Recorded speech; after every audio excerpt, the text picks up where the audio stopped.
During dinner, my husband poured hot soup on me when I refused to give my bank card to his mother, declaring, "You'll hand that card over to her today or pack your rags and get out." I left, and when he showed up with his mother the next morning, he was stunned by what he saw. Hello. Before we begin, please write which country you're watching us from, whether you've subscribed to the channel, and if you've liked the video. We wish you a pleasant listening experience. The soup scalded me instantly. I didn't even have time to process what happened. I just felt the hot liquid streaming down my chest, soaking into my blouse, burning my skin.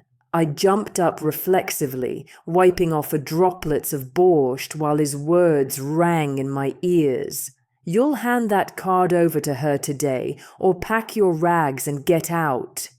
Victor stood over me, big, burly, his face crimson with rage. I saw something in his eyes that sent a chill down my spine. 23 years of marriage, and for the first time, I was genuinely afraid of my own husband. "Vitya, what are you doing?" was all I could squeeze out, pressing a soaked napkin to my chest. "And what are you doing?" he mocked. "Mom needs help and you're playing hard to get." Lyudmila Petrovna, his mother, sat across from me, her thin lips pursed. Her cold gaze slid over me, and I thought I saw a satisfied smirk flicker at the corners of her mouth. "Lenochka," she said in that honeyed voice I hated with every fiber of my being. "Is it really so hard to help an old woman? The pension isn't enough. You know how prices are these days. Just the medicine costs so much." I silently got up from the table and went to the bathroom, locking the door behind me, something I'd never done before. I took off my blouse and held my reddened skin under the cool water. My reflection in the mirror looked lost with frozen tears in my eyes. "What am I doing? How did I get here?" I asked my reflection. Victor and I met back in 1991, when everything was falling apart around us, but we were young and believed we could overcome any hardship together. He worked at the factory. I had just graduated with a degree in philology and dreamed of writing. I remember how he admired my stories, said I had talent. When did it all change? When did I turn from a beloved wife into a silent ATM for his mother? When did I learn to keep quiet, adapt, fear his displeasure? Heavy footsteps sounded outside the door. "Lena, enough with the drama." Victor's voice was muffled. "Come out. Let's talk like civilized people." "Like civilized people?" I gave a bitter laugh. "When your husband pours soup on you and then suggests talking civilized, that's not a marriage anymore. It's farce." I remembered yesterday's conversation with Natashka, my college friend. We hadn't seen each other in almost 2 years. Vitya thought she was a bad influence, and I just gave in as usual. Natashka called herself, having accidentally gotten my new number. "Are you okay?" she asked after a few minutes. "Of course," I replied automatically. "Stop it, Lenka. I've known you since freshman year. What's going on?" And suddenly I burst into tears over the phone, spilling everything that had built up over years, how Victor controlled all the money, constantly humiliated me in front of others, how I was afraid to speak for fear of provoking his anger. "Remember how we planned to write books?" Natashka suddenly asked. "I wrote 2 detective novels, self-published. And you? Have you written a single line all these years?" My silence spoke louder than any words. "You know, I ended up alone," Natashka continued. "Kolka left me for a younger woman. We split the apartment. I thought life was over. But now I feel like I've only just started living, without looking back, without fear, by my own rules." Someone knocked on the door again, more insistently. "Lena, your hysterics aren't impressing anyone. Come out now." I looked at my blouse, ruined, stained with borscht. My life felt just as ruined and stained. And suddenly an extraordinary clarity washed over me. You'll hand that card over to her today, or pack your rags and get out. Okay, Vitya, you gave me the choice myself. For the first time in many years, I'd make it on my own. I opened the door and walked calmly past my husband without a word. He looked after me in surprise, clearly not expecting that reaction. Where are you going? To pack my rags, I answered simply. Vitya laughed. More cheap drama, Lena. Cut it out and put the tea on, but I was already pulling the old suitcase down from the storage shelf, the same one I'd brought to New York when I moved here for college. It was worn, faded, just like my life next to this man. For 23 years I'd told myself I had to endure for the family, that everyone has problems, that if he hits you, he loves you, as my own mother used to say. For 23 years, I'd suppressed my desires, ambitions, dreams. I'd betrayed myself for a man who just poured hot borscht on me over a bank card. The last straw had fallen, and it turned out to be soup.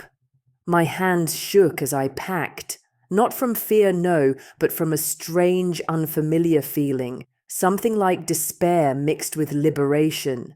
The bedroom was quiet, only the old pendulum clock, my grandmother's, ticked away the minutes of my old life. Tick-tock, 23 years in this house, 23 years, and what could I call my own?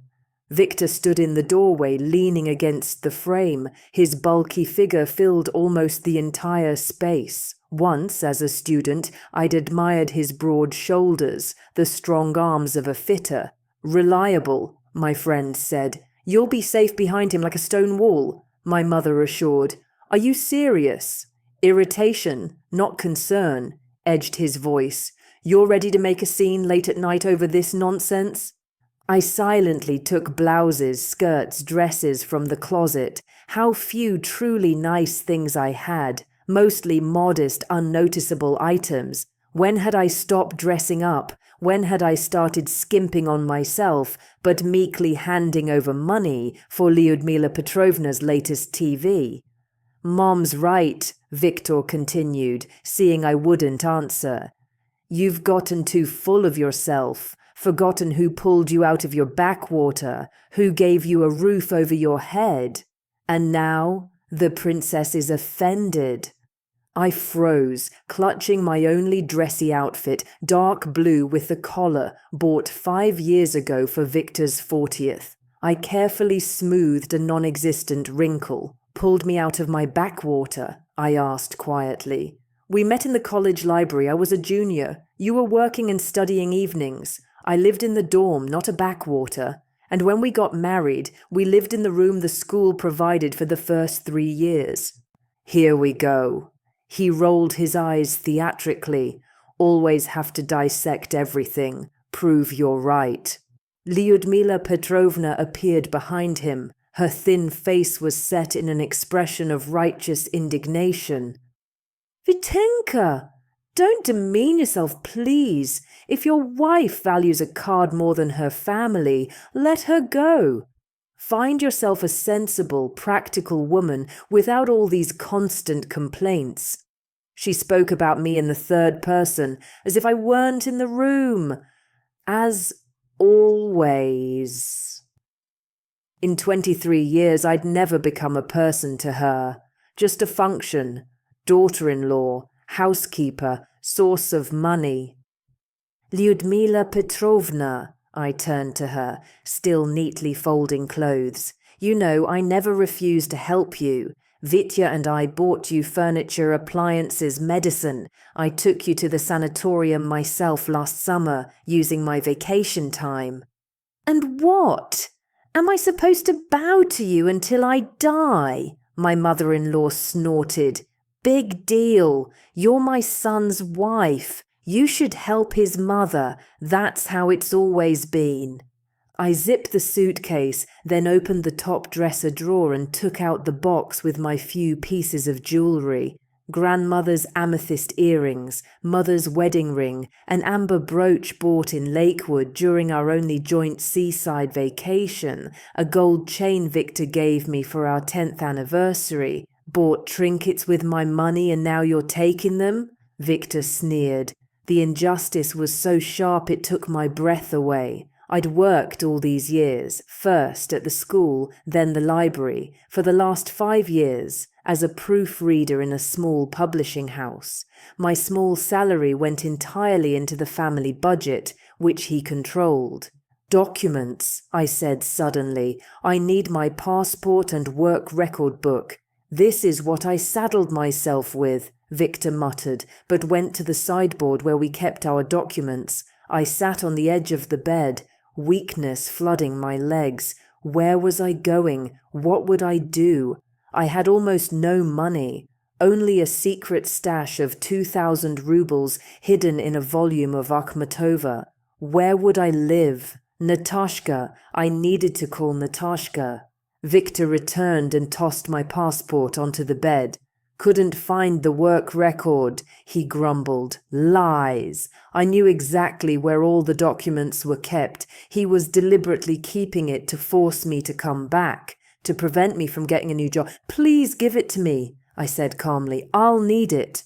Like hell I care about your demands, Victor roared. I flinched at his shout. Try surviving without me first, then make demands. Again, like back in the 90s when I was laid off from the school and Victor worked double shifts to feed us.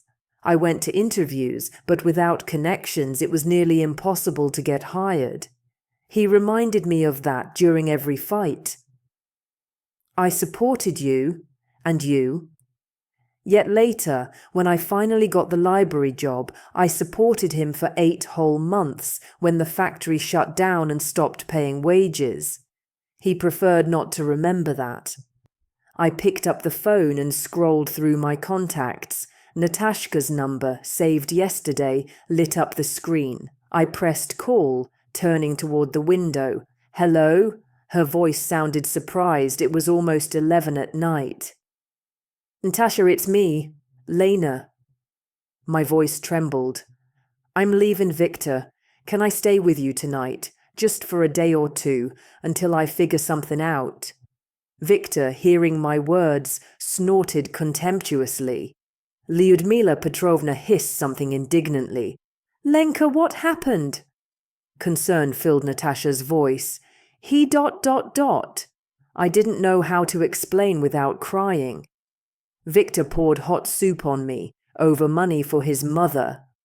There was a pause. Then Natasha said very calmly and seriously, Remember the address? 47 Oak Boulevard, apartment 6. Come, I'll be waiting. I'll leave the keys with the concierge if needed. Thank you, I whispered. I remember, I'll be there soon.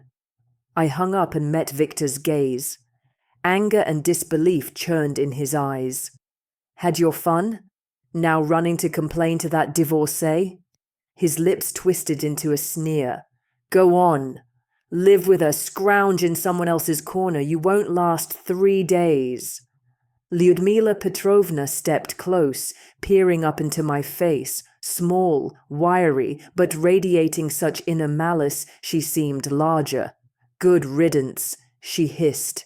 Vitenka found himself a city girl, educated, and she got too big for her boots. Think you're irreplaceable. Know how many like you line up for one job, roam the streets in droves with diplomas, just don't want to work, all demand special treatment. I buttoned my old coat, picked up the suitcase. It felt incredibly light. My entire life over 23 years fit into one battered suitcase. I'll come for the rest of my things and documents later, I said, surprised at my own calm. Over my dead body, Victor blocked my way to the exit. You left, that's it, period. Nothing of yours is here anymore. Vitya, I looked him in the eye, don't do this. I have manuscripts there, photos of my parents. Those are my personal belongings. Manuscripts? He laughed. Those scribbles you write at night. So that's what you do when you say you're working? A failed writer. He didn't know. All these years, he hadn't known I'd kept writing secretly at night, hiding pages among accounting papers, stories, sketches, diaries, the only things that remained truly mine. I'd never shown them to him after that first time when he read a story and said, "Some woman's nonsense. Better cook a proper dinner." "Please let me pass," I said quietly. He stepped aside, not out of respect, but because he was sure I'd come back anyway. Where would I go without money, a home, or a job? I left the apartment where I'd lived for 23 years and walked down the stairs, avoiding the elevator. Victor and I had kissed in that elevator like teenagers, coming back from a New Year's concert in '92. It felt like another life, with other people. A light rain drizzled outside. I hailed a taxi, an unaffordable luxury for my budget. But right then, I didn't care. Today was the day my old life ended. A new one had to begin. 47 Oak Boulevard, I told the driver and leaned back in the seat, watching the lights of the night city, suddenly so unfamiliar and alien, glide past the window. Natasha's apartment greeted me with the smell of coffee and fresh baking, as if she knew I was coming and had prepared, as if she'd been waiting all these years. "Good Lord, Lenka," she gasped, seeing the stains on my blouse showing through my coat. "He practically boiled you." Natasha hadn't changed much since college, the same curly dark hair, though now with dignified silver strands, radiant eyes, quick gestures. Only the wrinkles at the corners of her eyes spoke of the years past. She hugged me and I felt something inside me break, the familiar shell I'd cultivated for years, protection against insults, mockery, humiliation. I sobbed on her shoulder like a helpless, desperate girl. "Shh, it's okay." Natasha stroked my back. "You did the right thing leaving. You hear me? You did great." I didn't feel great. I felt old, lost, an unwanted woman thrown out of her familiar life, and yet strangely, somewhere deep inside, an ember glowed, a feeling I hadn't felt in a long time, a tiny, barely noticeable flame of hope. "Come on." Natasha led me to the room. "I made up the sofa bed in the living room. Drop your bag and let's go to the kitchen. You probably didn't have a proper dinner." Her small 2-bedroom apartment was so cozy. So, Natasha. Bookshelves from floor to ceiling, paintings on the walls, funny ceramic figurines on the dresser. No crystal, no formal dinner services like Victor and I had accumulated for years for guests while using chipped cups ourselves. The kitchen table was set, cups of steaming coffee, a dish with cottage cheese casserole, jam in a bowl. "Eat," Natasha pushed a plate towards me, "and tell me everything, step by step." I picked up a fork, but the food stuck in my throat. "I don't even know where to start," I admitted. "Start from the last time we saw each other," Natasha suggested, sitting down opposite me. "Remember, at Marinka's birthday?" I remembered. 2 years ago. Victor was with me the whole time, his hand on my knee. To outsiders, it looked caring, but I knew it was control. After that, he'd thrown a fit because I'd apparently been too lively talking to Marinka's brother. "Act like a little girl. And you're almost 50. Disgraceful." I started telling her, at first hesitantly with pauses, then sinking deeper into bitter memories of how Victor gradually cut me off from friends and even my family. Mom died 5 years ago and I couldn't go to the funeral because there's no money for your travels. How my every step was controlled, every penny counted. "He took my bank card," I said, twisting the cup of cooling coffee in my hands, said I couldn't handle money, spent it on nonsense, so he would give me an allowance. Can you imagine? Like a child, pocket money. And I still spent my salary on food, clothes, household stuff. Then he'd complain I bought the wrong meat, the wrong vegetables. Natasha listened silently, only occasionally shaking her head or pursing her lips. But the worst thing, I continued, was that he constantly reminded me how much I owed him, that without him I was nothing, a country bumpkin, a poor teacher, while he had elevated me, given me a roof, clothed me. "What nonsense!" Natasha snorted. "You were always 3 times smarter than him, more educated, more talented." "But he worked when everything collapsed in the 90s, I objected quietly. "He really pulled us through then." "And you? Didn't you work?" Natasha interrupted. "You slaved away, first at school for pennies, then in the library, and everything at home was on you. And his perpetually dissatisfied mommy. Lena, stop blaming yourself." I fell silent. For the first time in years, someone told me I wasn't to blame, that I didn't owe a lifetime of payment because my husband worked during unemployment. I stopped writing, I said, and this admission was the hardest. I wrote secretly, but just fragments, sketches, nothing serious. I forgot what it's like to create something that's entirely my own. Natasha stood up, went to the shelf, and took out a paperback book. Look, she placed the book in front of me. The Shadow of the Old Lilac, Natalie Voronova. "Is this your book?" I couldn't believe my eyes. "You really published a book?" "My second one," Natasha said proudly. "The first sold out. Can you believe it? Small print run, but still. And now I'm writing the third. Detective with a touch of the supernatural. Not Agatha Christie. Of course. But readers like it. I flip through the pages, inhaling the scent of printer's ink, feeling something new grow inside. Envy. No, admiration, and a strange aching sense of loss. How much time I'd wasted. How many stories that could have come from my pen remained unwritten. After the divorce, it was tough, Natasha continued, refilling my coffee. Kolka left, taking everything he could, had to sell the apartment, start from scratch at 45. Not exactly joyful. I worked 2 jobs, proofreading at a newspaper during the day, leading a creative writing workshop for seniors in the evenings. Money was tight. I had to scrimp on everything. "How did you manage?" I asked, amazed at my friend's resilience. "Gradually," she smiled. "At first, lots of tears and fear, then came anger. Healthy anger at the world, and especially at Kolka. And then I realized that for the first time in 20 years, I was free. I could do what I wanted, write what I wanted, meet whom I wanted, and didn't owe anyone an explanation."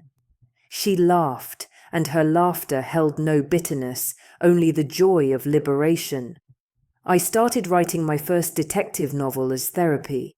The main character is a woman my age, just divorced. And you know the funniest part? In the book, I killed off a character like Kolka in the most gruesome way. Literary revenge. I couldn't help but smile, imagining Natasha gleefully dispatching her useless husband on the pages of her novel. And the publisher? How did you find one? First, I self-published a small print run, gave copies to friends, took them to libraries. Then a reader recommended it to her daughter, who works at a publishing house. They got interested and offered me a contract for the second book. Not Penguin Random House, of course. Modest print run, symbolic fee, but a real publisher. Natasha spoke with such enthusiasm that I caught myself thinking, when was the last time I saw such sincere joy, such pride in one's own achievements? "You know, I write sometimes too," I confessed quietly. "Stories, little sketches from life, nothing special." "Can I see?" Natasha perked up immediately. I shook my head. They're at home in an old folder in the closet. And my work record is there too. Victor didn't give it to me. Natasha's smile faded. That's bad. She frowned. It'll be hard to get a job without it, though many places hire without it now if you explain the situation. And all my photos, letters from my parents, the manuscripts. I suddenly realized how much I'd left behind in that house, not just things, but pieces of myself. Don't worry, Natasha squeezed my hand. We'll get them back. If you can't go yourself, I'll go, or we'll call the police. He has no right to hold your documents. I imagined the police arriving at Victor's apartment, neighbors peeking out, whispering, "Did you hear about the Krylovs? The wife ran away from her husband. Now she's back with the cops for her stuff." "People will talk," I began. "Let them talk," Natasha cut in. "Lena, wake up. Who cares what the neighbors say? What matters is you got out, you're alive, you have a future." She was right, of course, but years of habit, worrying about others' opinions, about saving face, didn't vanish overnight. "Tomorrow we'll think about your work record and things," Natasha continued. "For now you need rest, have more coffee and go to sleep. You've had a tough day." I nodded, feeling fatigue wash over me. The warmth of Natasha's kitchen, the smell of coffee, her genuine care lulled me, dissolving years of accumulated tension. "Do you think I can start over?" I asked, rising from the table. "At my age, no money, no job, no place of my own."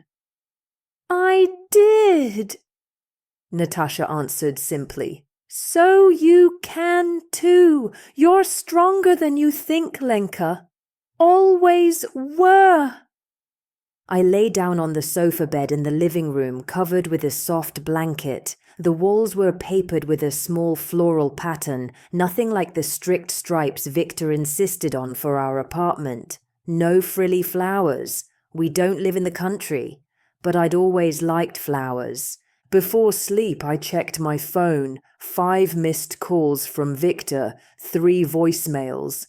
I didn't listen, knowing they'd be threats. Then pleas to come back, then threats again. I muted it and put the phone under the pillow. Outside, the night city hummed. A dog barked somewhere, an occasional car passed. I lay with my eyes open, recalling the day. Him pouring the soup, his furious look, the threats, the humiliation. For the first time, I saw the whole picture of our life clearly, as if a veil had lifted. How had I justified him before? His job is hard. He's stressed about the loan. He's just tired. Finding excuses for an abuser is easy. Admitting you're not loved, you're used, you're not a person but a function, that's hard. How could I live like this? How could I endure it for 23 years? I asked myself, staring into the darkness, and found no answer. Near dawn, I dreamed of Mom. She sat in the kitchen of our country house, sorting blueberries and smiling at me. "Lenochka, you were always the smartest, the most capable. Study hard, darling, so you'll have a happy life." She believed education would save me from a country woman's hard fate. And what happened? I graduated with honors, moved to the city, and became a servant to a controlling husband and his mother. The morning was overcast but somehow peculiarly bright. I woke to the smell of fresh baking. Natasha was already bustling in the kitchen, whistling a tune from our youth. We are echoes, long echoes of each other. A song from The Irony of Fate. The same film we watched every New Year, like all Soviet people once did. I lay there studying the unfamiliar ceiling, a strange feeling filling me, as if I'd returned to my youth when anything was possible, when the future seemed bright and promising. Before Victor, before marriage, before all this joyless existence I'd mistakenly called life. "You're awake?" Natasha peeked in, drying her hands on a kitchen towel. "Good morning. How did you sleep in the new place? Strange, I admitted, sitting up. Vivid dreams. Mom visited. That's good, Natasha nodded. It means she's with you, supporting you. I'd never believed in the supernatural, omens, or an afterlife, but the thought that Mom was somewhere up there, approving my escape from the prison of an unhappy marriage, warmed my soul somehow. Breakfast is ready, Natasha said. I'll grab a shower, then we'll talk plans. Plans? I hadn't made plans for years, only routine, work, home, cooking, cleaning, work again. Victor decided everything for both of us. We're going to Seryozhka's dacha. We're taking a loan for renovations. We're not vacationing anywhere this year. I couldn't remember the last time I decided what to do with my own life. On the kitchen table were fresh cinnamon buns, coffee, and cottage cheese with sour cream. Just like in childhood when Mom treated me on weekends, I spread butter on a bun, took a bite, and almost cried from the flood of memories. Natasha returned quickly, her hair wet under a towel, fresh and energetic. Okay, Lenka, let's think. She sat opposite me, pouring herself coffee. First, we need to get your documents and personal belongings back. Can't do much without that. I winced, imagining another encounter with Victor. He won't give them, I said quietly. You don't know him anymore. He's changed over the years, harder, angrier. And we won't ask. Natasha narrowed her eyes slyly. I know a district officer, Jason Reynolds, a good guy. Helped me when Kolka tried to haul things out of the apartment after the divorce. We'll call him, explain the situation, and go to Victor together, with him, with the police. I looked up, frightened. No, Natash, that's too much. Too much. It's too much when your husband pours hot soup on you, Natasha cut in. Asserting your legal rights to your own documents and belongings is normal. By the way, when you say manuscripts, what exactly do you mean? I felt embarrassed, as if talking about something shameful.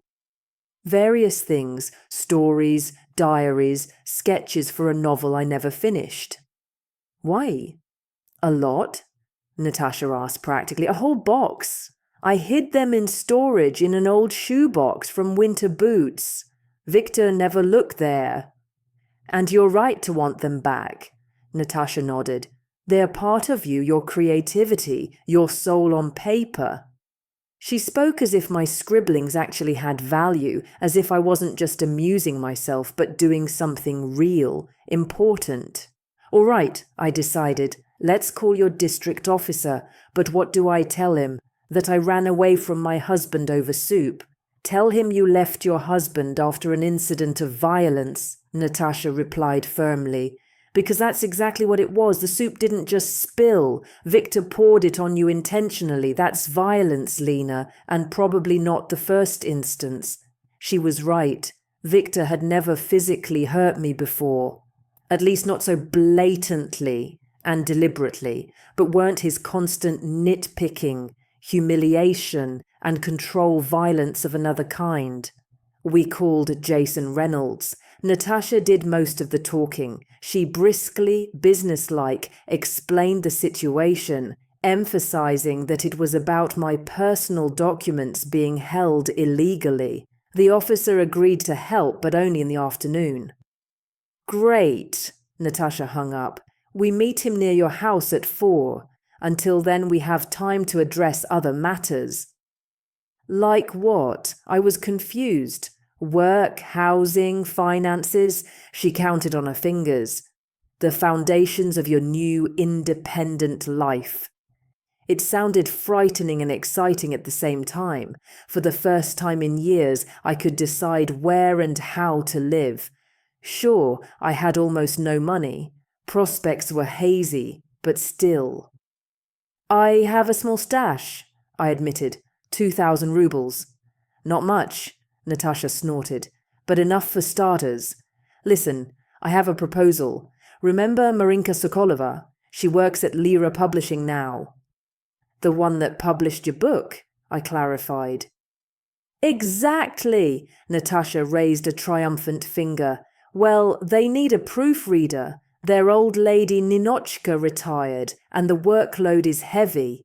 They're launching a new series of women's fiction. Salary isn't Wall Street, but enough to live on. And the main thing is the atmosphere. You'll be among books, creative people. I couldn't believe my ears. You think they'd hire me without my work record at my age? What's wrong with your age? Natasha was indignant. You're 45, not 95, and you have proofreading experience. Plus, Marinka knows you personally, remembers what a brilliant student you were, and will get your work record. It sounded almost like a fairy tale. A job in publishing, what I'd dreamed of as a student before I got married and settled down, as Victor put it. And housing, I asked cautiously. I can't live on your sofa forever. That's the next item on our agenda. Natasha opened her laptop. Look, there's an option to rent a room not far from here. Quiet area, good transport. The landlady is an elderly teacher, renting a room in a 2-bedroom. I looked at the screen. An ordinary room in an ordinary apartment, but mine, without Victor, without Lyudmila Petrovna, without constant tension and fear. How much? I asked, bracing myself for the figure. Natasha named the sum, and I gasped involuntarily. It was a bit more than my entire previous salary. Steep, Natasha admitted, but reasonable for New York. And, with the publishing job, you can manage it. Plus, it's temporary until you get on your feet. I looked at the room pictures, trying to picture myself there, living alone, managing my own money, deciding when to come home and what to eat for dinner. It seemed both terrifying and incredibly appealing. Let's talk to Marinka about the job first, I suggested. If I get the publishing job, then we can think about the room. Sensible, Natasha agreed, and immediately dialed the number. The conversation with Marinka was short and businesslike. Old friendship was only mentioned in passing. Mostly, they discussed my experience, skills, possible salary. I listened as Natasha praised me, best philologist in our year, phenomenal literacy, vast experience, and felt like an imposter. Did she really think that, or was she just helping a friend in need? It's settled, Natasha announced, hanging up. Interview tomorrow at 11. Formality, of course, but still, thanks. I was stunned by the speed of events. I don't even know what to say. You'll say it later when you publish your first book, Natasha winked. Speaking of books, while we have time before meeting the officer, maybe read mine. I'd value your opinion. She handed me her book, and I took it with reverence. A real published book by my friend with the cover, the author's name, a blurb on the back. I opened the first page, and the world around me vanished. Natasha's style was instantly recognizable, lively, energetic, with light irony. The main character, Rachel Bennett, a former literature teacher, investigated a strange incident in a small provincial town. Though the detective plot was fairly traditional, the text had depth, knowledge of life, understanding of human nature. I read, forgetting time, my problems, the upcoming meeting with Victor. Natasha tactfully didn't interrupt, busy with her own tasks, typing on her laptop, occasionally talking on the phone. Her mobile ringtone yanked me from the book world. Yes, Jason Reynolds, Natasha answered. Of course, we'll be there. What, he came to you himself? Filed a report? I looked up, feeling my chest go cold. Victor had gone to the police. Why? I see. Natasha frowned, listening to the officer. Yes, of course, we'll still come as agreed. She hung up and looked at me. Your hubby, it turns out, isn't sleeping either. Went to the station and filed a report claiming you stole family money and valuables. Demands a criminal case. I felt the ground give way. What money? What valuables? I had nothing, only those 2,000. Of course, Natasha nodded. Jason Reynolds didn't believe him either, but he had to accept the report. Procedure. He says, we need you to come even more now, to give your statement. Victor had decided to strike first. He knew I'd come for my documents and things eventually, and decided to paint me as a thief, so neighbors, acquaintances, the police would think I ran away, not from violence, but because I stole something. What does he want from me? I exclaimed in despair. Why can't he just let me go? Because men like him don't let go, Natasha replied harshly. They need control power, and he'll fight to the last to avoid admitting you have a right to your own life. It sounded terrifying. I suddenly realized that leaving Victor was only the first step. A fight lay ahead, possibly long and exhausting. Maybe it's easier to go back, I mumbled, panic rising. Apologize, say I overreacted. Lena, Natasha took my shoulders, looking into my eyes. Listen to me carefully. This man poured hot soup on you. Understand? He could have scolded you much worse. Today soup, tomorrow boiling water from the kettle. That's escalation. That's how abuse works. It gets worse and worse until… She didn't finish, but I understood. Until something irreversible happens. Now, go wash up. Make yourself presentable, Natasha commanded. We're going to the police station. It's important to make a good impression. I obediently went to the bathroom, studying my reflection. A tired woman with dull eyes, once pretty, but years of anxiety, sleeplessness, and constant tension had taken their toll. Wrinkles at the eye corners, a bitter line by the mouth, grey in my hair. Who is that? I asked myself. Is that really me? Is that all that's left of the girl who dreamed of writing books? I remembered Natasha's book, her heroine, a woman over 50 who found the strength to start a new life, a new career, defy circumstances. Fiction, of course, but hadn't Natasha done the same? Started from scratch after her divorce? If she could, then I can, I told my reflection. My mobile vibrated in my pocket. A message from Victor. Either you come home by tonight, or I file for divorce and forget about the apartment. You put nothing into it. I showed the message to Natasha. That bastard, she muttered, handing back the phone, thinks he can scare you, won't work. What if he really files? I asked, fear tightening my chest.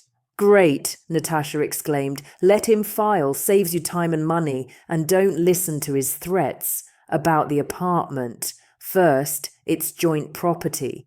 Second, you worked all those years. That's also a contribution to the family, even if not direct mortgage payments.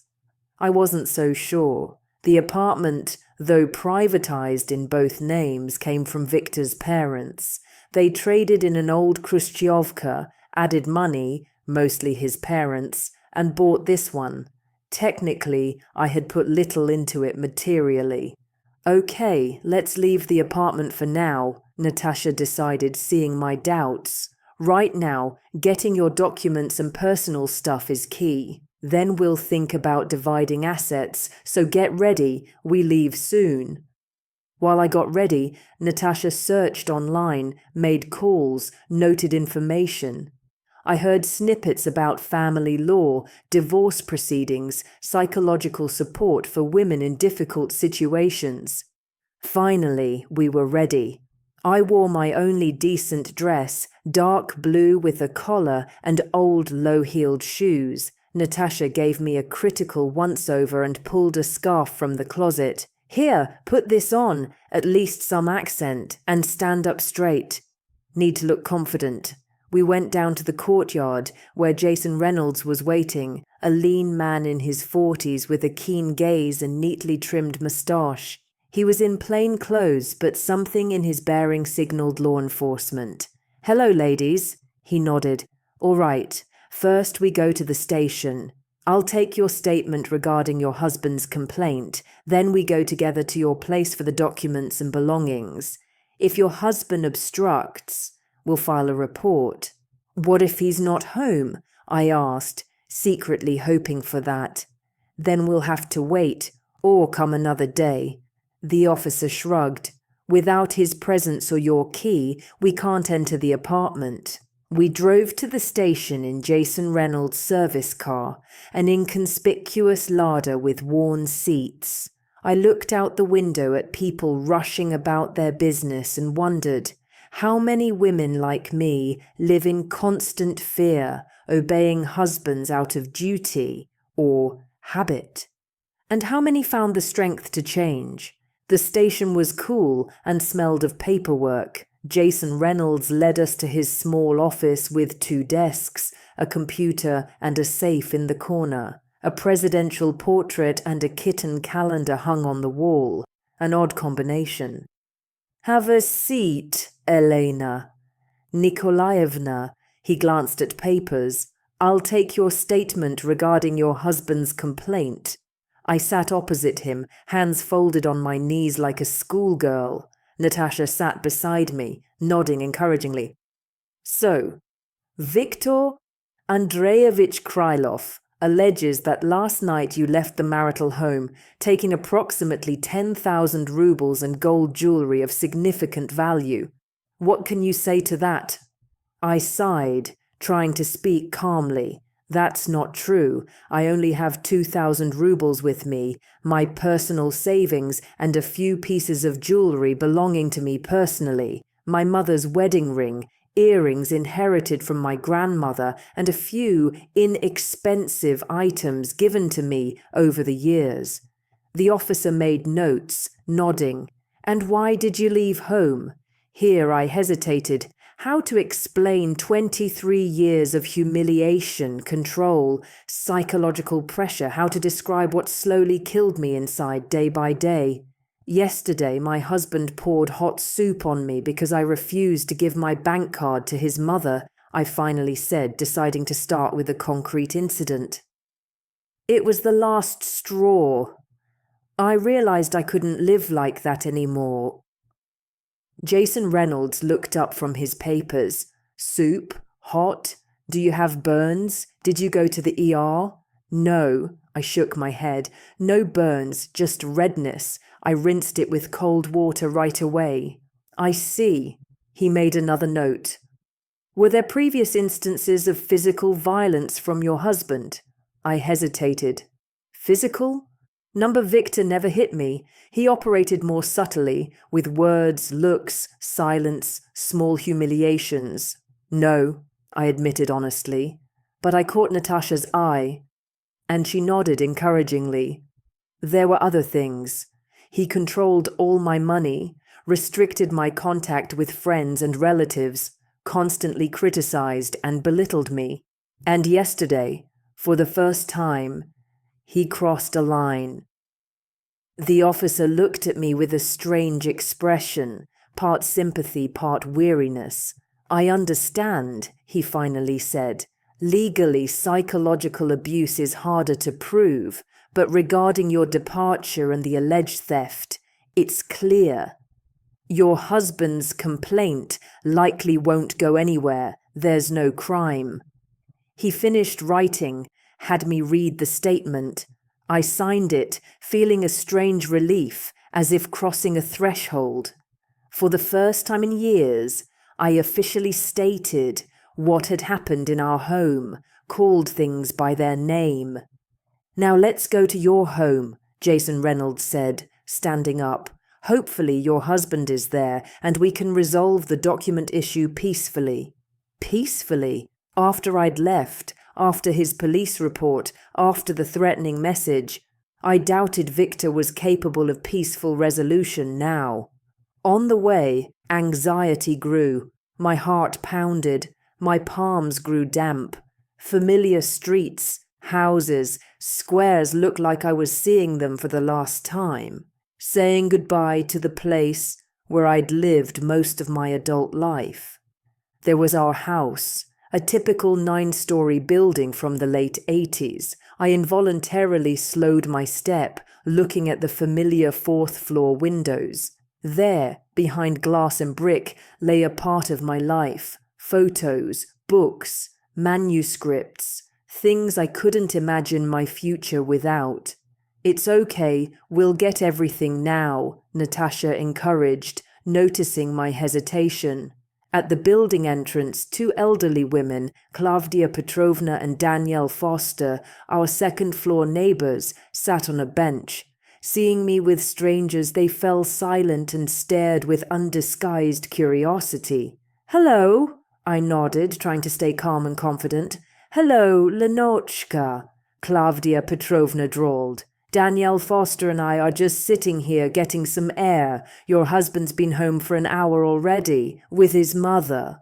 So Victor wasn't at work, and Lyudmila Petrovna was with him.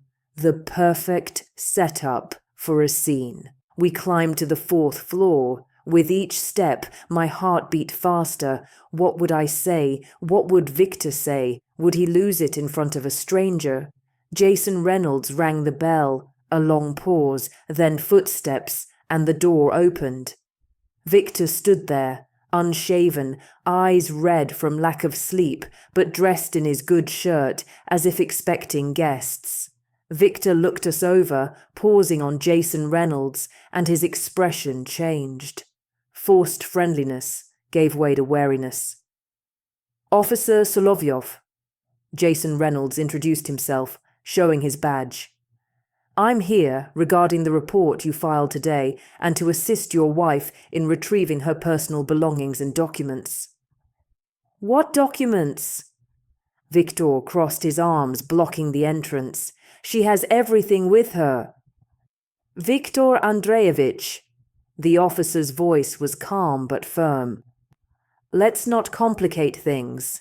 Elena Nikolaevna states you are withholding her work record book, passport, and personal items, including manuscripts. Legally, you cannot prevent her from retrieving them."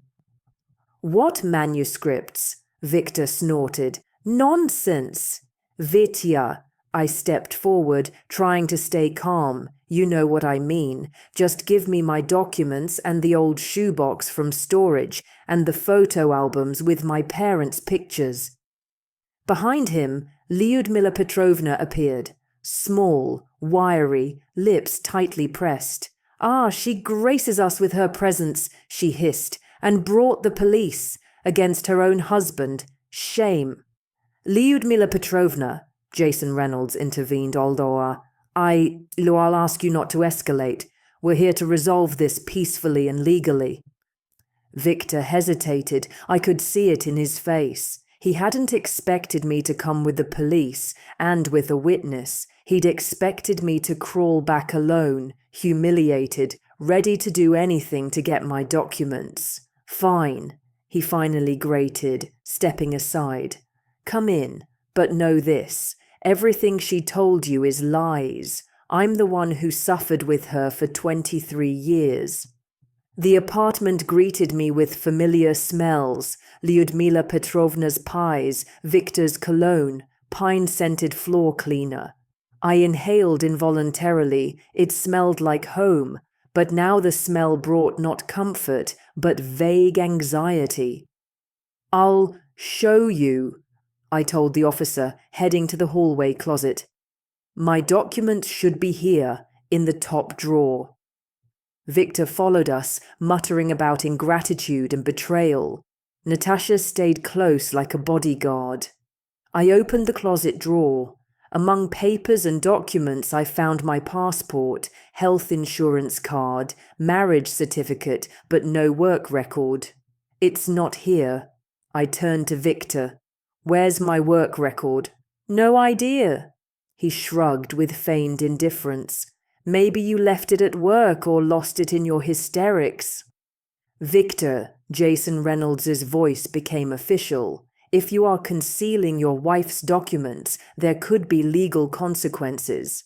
I strongly advise you to return the work record book. Victor and Lyudmila Petrovna exchanged glances. A quick, almost imperceptible look. But I knew that look. That's how they always coordinated against me. Must be your imagination, officer. Victor smirked. I don't have any work record. All right, the officer nodded. We'll file a report. And note, if the work record is found later, it will be viewed quite differently. He pulled a form from his tablet and started filling it out. Now my personal things and manuscripts, I said, heading to the bedroom. They're in storage, in an old shoebox. I approached the stepladder by the wall, but Victor stepped ahead. I'll get it. Wouldn't want you to fall and blame me. He climbed up, opened the storage space, and rummaged inside. Nope, no box here. How can that be? I went cold. It was always there, behind the suitcases, a brown shoebox from Maconica. Must have thrown it out during cleaning. Victor replied indifferently. Who knows what junk piled up over 20 years? Something snapped inside me, my stories, my diaries, novel sketches, everything I'd written secretly all these years, everything that helped keep me from breaking completely. Had he thrown them out or burned them or hidden them to blackmail me later? You couldn't have thrown them out, I said, struggling to keep my voice from trembling. You didn't even know they existed. Ah, those papers you scribble at night. Victor climbed down and looked me straight in the eye. I've known about them for a long time, read your pathetic attempts to play writer, think you have talent. Ridiculous. Natasha stepped forward as if to shield me, but I stopped her with a gesture. This was my battle.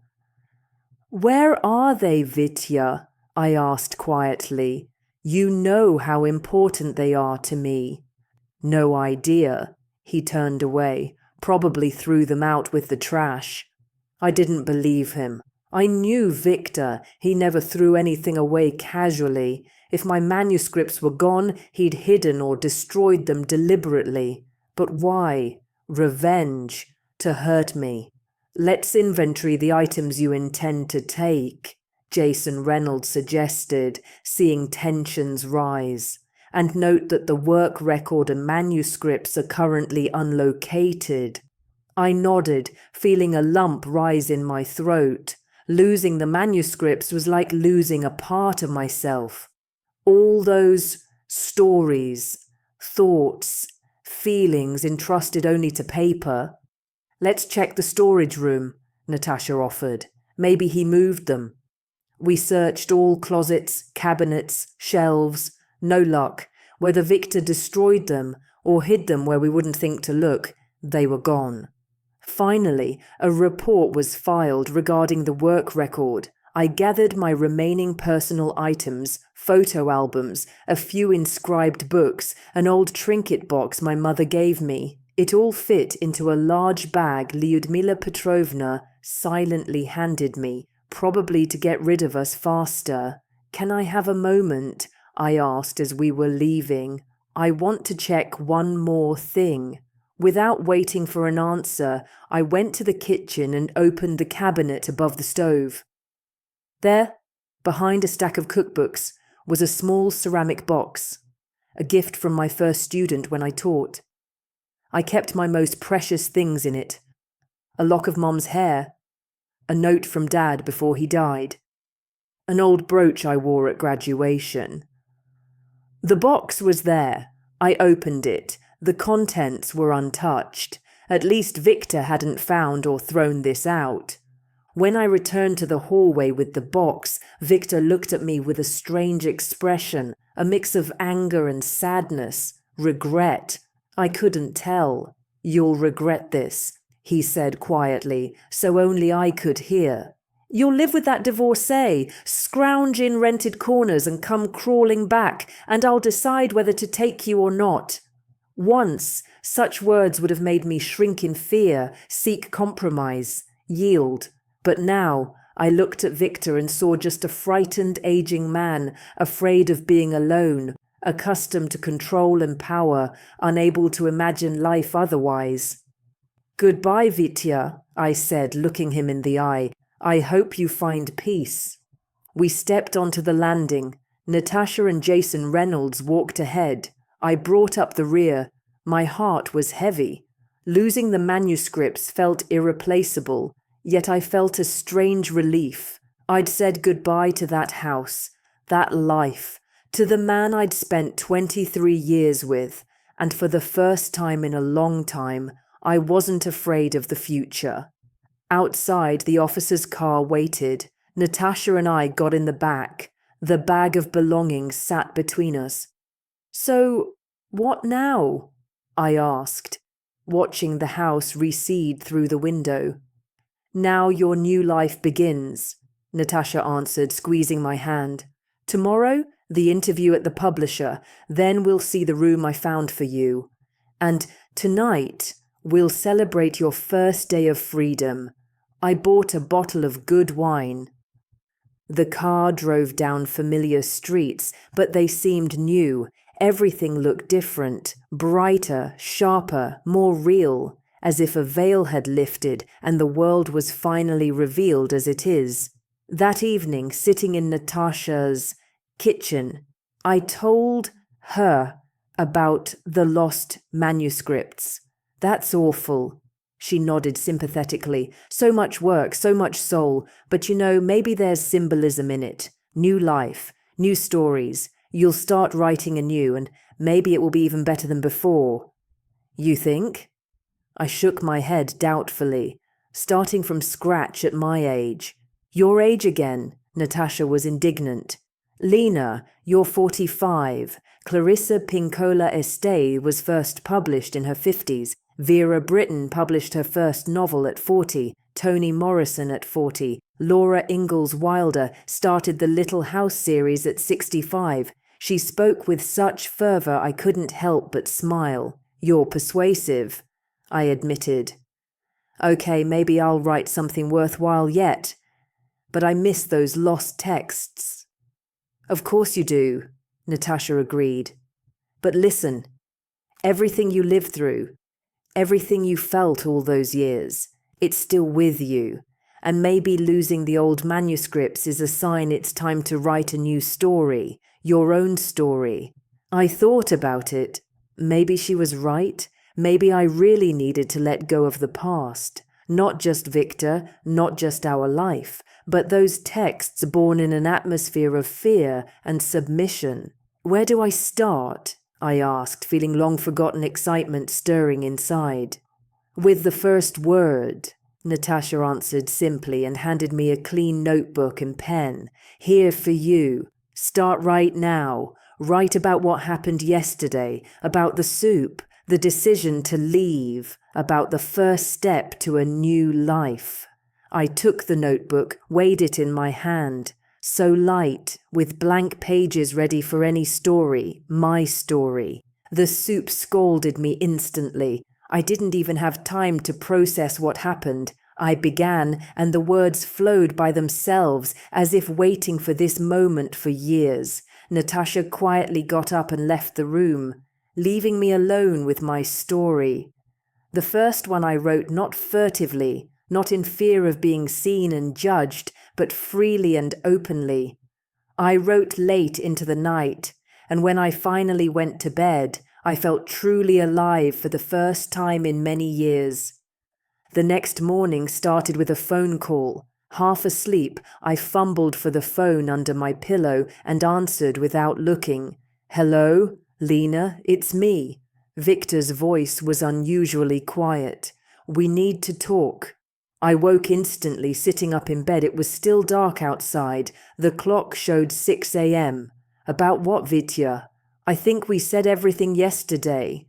"I found your work record book," he said after a pause, "and the box with the manuscripts too."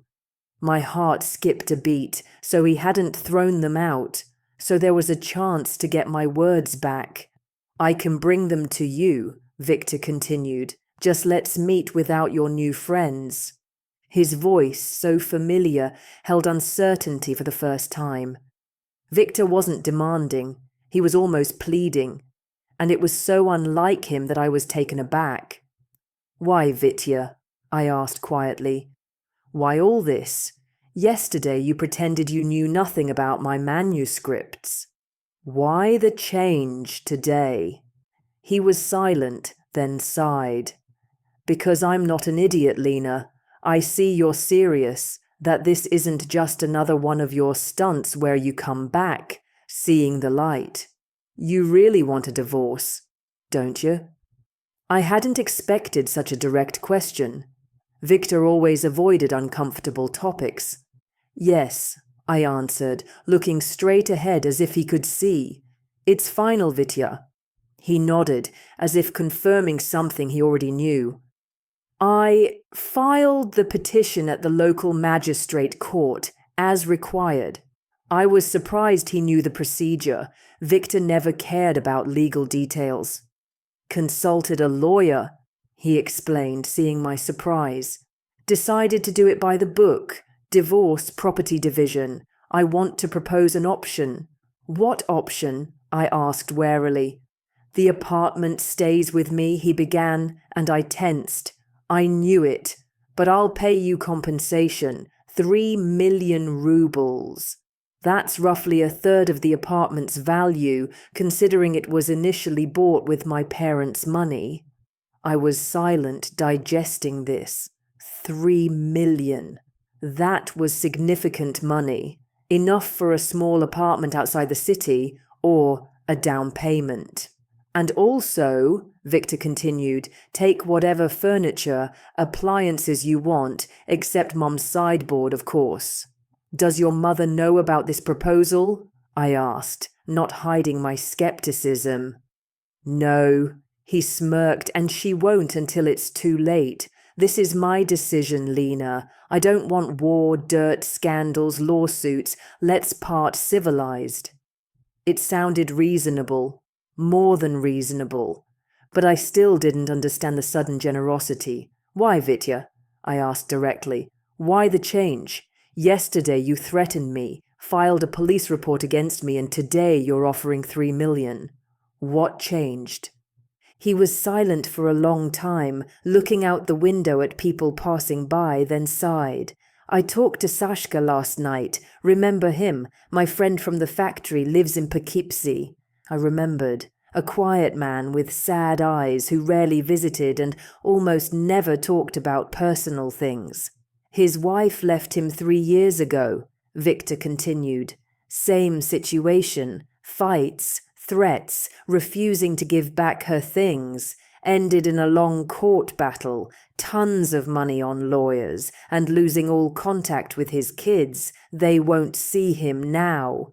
He paused again, gathering his thoughts. I don't want that, Lena. We lived together 23 years.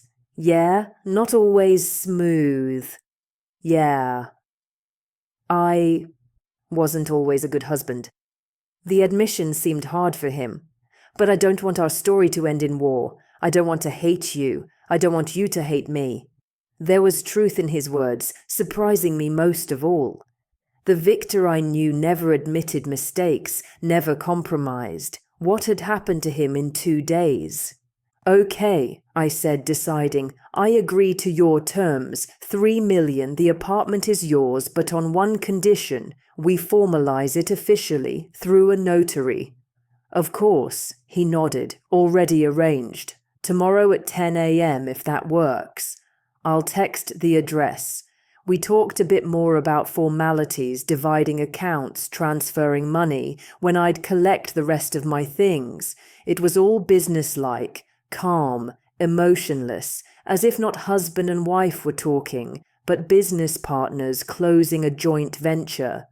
What about your mom? I asked finally. How did she take the news? Victor winced. As usual, first hysterics, then accusations, then threats to disinherit me. For the first time, I didn't listen. We parted almost amicably. Victor even offered me a ride, but I declined.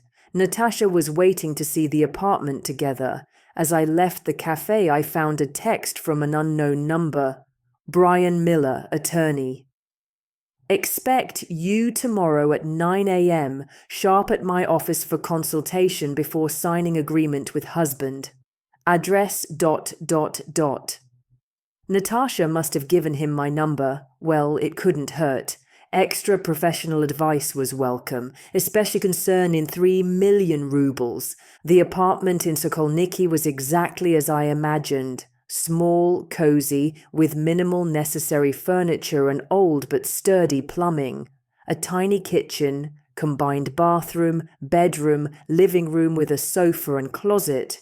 No luxury, but more than enough to start a new life. Like it? Natasha asked as we left the building. Very much, I answered sincerely. When can I move in? Tomorrow if you want, she smiled. I have the keys, but first, the lawyer and Victor.